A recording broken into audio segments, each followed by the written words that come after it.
mag-intro doon. Abi pa lang, hindi tayo kabalo. Wa? Abi pa lang, hindi tayo kabalo nito.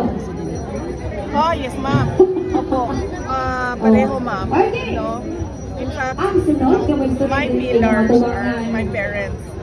Akong And ipailan a manifestation of that Usa ka bang nakita mambabatas? ninyo when I took my Kilala sa kanyang vice matapang na president. Ang kasama ko panindigan, walang takot na ay yung nanay at tatay pagsisiwalat ko. sa katotohanan. Nasa likod ko silang dalawa. So, Bilang kinatiwaan sa sila talaga kinatawanan yung ng dalawang Party pillars. sa Nanay ko boses tsaka na tatay ko. ordinaryo And Pilipino of sa course, Kongreso, meron pinagdadaanan palaging yung inuuna ang interes ng bayan tatay ko kaysa sa ay, sariling kapaganan. masakit. Let's vote Sa Senator akin. Although sabi Dante ko nga, ma'am, Marcoleta. ko na noon na masaya ako in a sense na tingnan natin ang good things about mga nangyayari. Ay nagkaroon ako ng relasyon na father-daughter sa aking tatay. Dahil noon talaga ay wala talaga kami.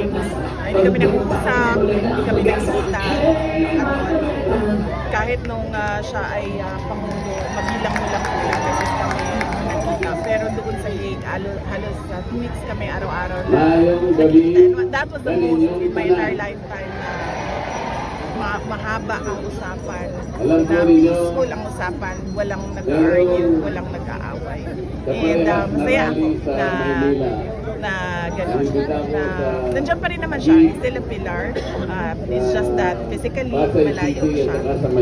And yun, meron na kami Pero sabi ko, father-daughter. mas gusto kong puntahan yung rally sa Tigos, Davao del Sur.